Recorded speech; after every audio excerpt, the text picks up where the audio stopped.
Apple Pies and Other Amends by ToEatAPeach. Read by Ella Bella. Summary. It's not until she's brought a basil and strawberry sponge cake to Neville Longbottom and his new girlfriend Hannah Abbott, a dozen rhubarb hand pies to Luna and Xenophilius Lovegood, and another basket of ganache-covered muffins to Dean and Seamus, that Hermione admits to herself what she's actually doing. She's making a thing of this. It's a veritable PTSD tool, with pastries, and hand-skimmed clotted cream, and she has no idea why she's doing it, but it's becoming very apparent that she is. Sometimes you're sad, sometimes you need dessert, and sometimes it's a little of both. Chapter 1. On the first anniversary of the Battle of Hogwarts, Hermione Granger decided to take up baking. Not for some planned event. Merlin knows no one in their right mind is throwing a party to commemorate that day. Nor does she do so in preparation for some witchy version of womanhood, as Molly Weasley has been urging her to do for years. Instead, Hermione starts baking in the same manner as she started everything else she's ever done, like it's a calling. Something akin to a religion that requires her determination and focus and whole self to accomplish. So this is how it begins, at 4 a.m. on the second morning of May, with Ron Weasley stumbling blearily into the kitchen of her tiny flat. Hermione's face is covered in smears of something purple and her curls white with flour, rise to uncontrollable heights from the sweat of her efforts. She's so absorbed in her task that she doesn't even notice Ron's entrance. "Hermione?" he croaks after a few minutes of watching her scurry between two separate mixing bowls, muttering something that sounds an awful lot like an incantation. "What are you?"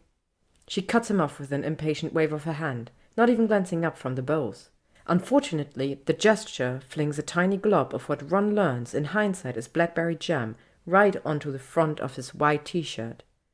Ron peers down at the purplish smudge, frowns, and then peers back up at her. He tries again.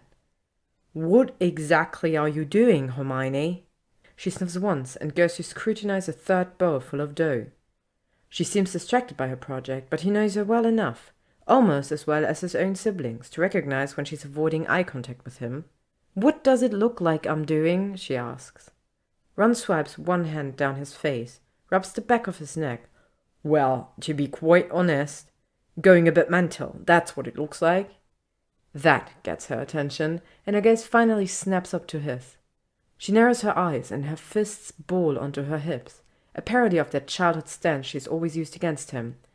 "I'm not going mental, Ronald Weasley."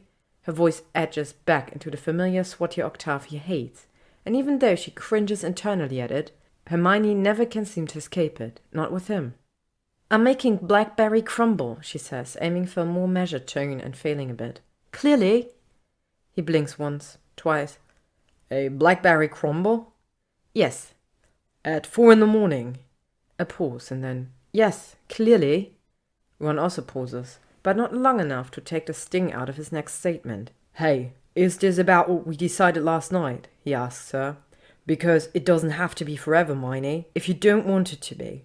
Our break, I mean. I just feel like we need some time, yeah? Some space? Before all of it becomes too much and I start to hate you for talking too much and you start to hate me for not talking enough and we're stuck with it and—" "It's not about last night," she snarls, cutting me off. But abruptly her expression softens. "Sorry, Ron.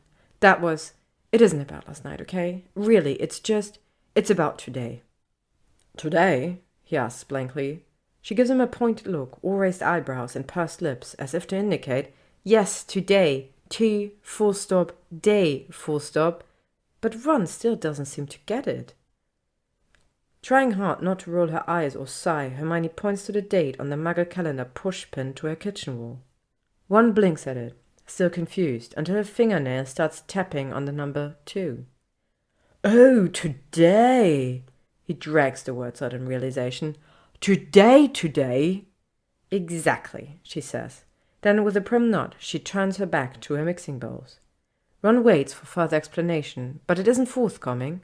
There's just a resumed whirl of activity as Hermione continues to blunder through her very first crumble. Without much else to do, and with sleep now impossible, Ron heaves a sigh and sits at her tiny kitchen table. He stays there until just after dawn, when she pulls the baking pan out of the oven and serves them each a plate of piping hot blackberry mess. It's ugly and unconstructed, and runny because of the heat, but it's also surprisingly good. He tells her so with far more enthusiasm than today's date and last night's conversation actually calls for. After they've each finished a serving, he helps her clean their plates and stow the leftovers. Then, with a grim set of his lips, he gathers up the few items he stored at her flat, a toothbrush and comb, some spare pajamas and few Quidditch magazines, and makes his way to her fireplace. She follows behind him and grabs a fistful of flue powder for him, since his hands are full. They stand there for an awkward moment, him in the fireplace, her on the hearth, until she leans in to give him a small, lingering kiss on the cheek. "Goodbye, Ron," she murmurs in his ear. Before things can grow even more uncomfortable, she tosses in the powder and calls out for the burrow. Without another word, Ron Weasley's whisked away from her flat to his childhood home, where he is undoubtedly breathing much easier now. Hermione stares at the empty fireplace for a solid 10 minutes. She knows how much time passes because she counts each second backwards, starting at 600. Then, digging the heels of her palms into her dry skin, she returns to the kitchen. For the rest of the day, Hermione stirs and chops and kneads and pours. She ignores the handful of knocks on the front door and the numerous letters that keep landing in the basket beneath the open Our Delivery window that she's installed in her sitting room. Most of the correspondents are probably reaching out to her because of today's date, but a few might be doing so because Ron has already shared the news. Honestly, she can't muster up the energy to care the difference. It's a mandated holiday, May 2nd, from now until whenever wizards can't remember how to spell Voldemort, much less say it. It's also Hermione's first day off from the ministry, since she started working there after her rescheduled nudes at Christmas. And by Merlin, she intends to put this day to whatever use she sees fit. It isn't until very late that night, when she's surrounded by 3 pies, 5 dozen biscuits, 2 cakes, and 1 treacle pudding, that she allows herself to inspect the clock over her stove. She watches, breath caught in her throat, as the numbers tick from 11:59 p.m. to 12 a.m. as the 2nd of May becomes the 3rd of May. Then, she carefully folds 1 stained tea towel over the edge of her sink, sits at one of the kitchen chairs, and begins to sob uncontrollably into her hands. 2 months and 6 days after their breakup, Hermione arrives at the flat Ron shares with Dean Thomas and Seamus Finnegan. Hermione decides to call on Ron the old-fashioned Muggle way via the front door. He answers on the second knock, and for a moment her heart constricts. His eyelids are puffy with sleep, his hair is ruffled, and there's a small purplish smudge on his white shirt that no amount of Molly's bleaching spells have been able to remove. Blackberry is notoriously hard to get out, or so Hermione's heard.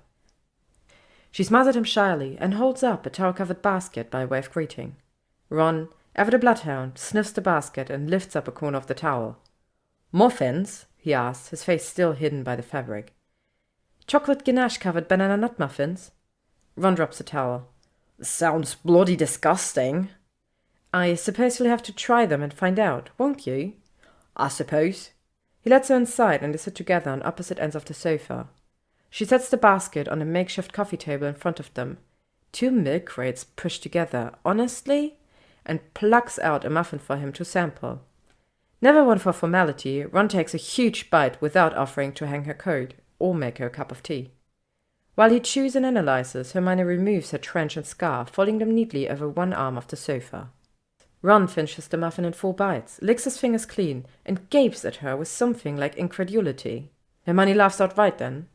His expression is a familiar one, flashed to her over so many spells and potions and please let us save our lives moments during their school years. But she hasn't seen that look in a while and she can't believe how much she missed it. "That ganache, you called it?" he asked, still wide-eyed. "It's stupid good." "I know." "And the way the chocolate complements the banana nut, it shouldn't work, but it does. It really does." "I know." Ron hums a small sound of an accent and reaches for another muffin. "I should have known better than to bat against Hermione Granger." Her answering laugh is warm, without a trace of the bitterness that might have been there if he'd said that to her 3 months ago. "Save some of the muffins for your flatmates, please. I made enough for a whole regiment, so they should tide you Lord and Harry over until—" She makes sure of checking her wrist where a watch would be.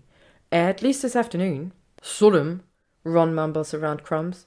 "Harry's with Ginny at the Barrow today, getting a head start on the wedding planning, and Dean and Seamus will sleep until sunset if you let them." He takes another mammoth bite and continues to talk around his food. "I say we kill off these muffins and hang out until you have the urge to bake again. Which you're welcome to do, by the way. Any time." A third joyful laugh escapes her. 3 of those are a record for them, giving the last 6 months of their relationship? Friendship? She likes friendship better, and so she tucks her feet under her skirt to settle in for a good chat. Hermione and Ron spent nearly that entire Sunday on the boys' ratty hand-me-down couch, talking and eating muffins. They don't discuss them, or what went wrong, or what could have been. Instead, they talk about their jobs and ganache and Ginny's almost certain place in the next Quidditch World Cup. They talk about tea and the wedding and how to properly test a cake for doneness. Finally, after a very long time, they talk about the war. And that makes sense to her in a sad way. It's always been like this with Ron. Always a clear line between what they can discuss and what they can't. For him, Ron and Hermione and the war don't have place in the same conversation. Despite the Horcruxes and heartbreak and the first kisses in the midst of hell, Ron has always insisted that the war and them remain mutually exclusive topics. So they talk war, and they cry, and they talk some more. And something that has been holding a tight, sharp, war-shaped place inside her heart releases, just a bit.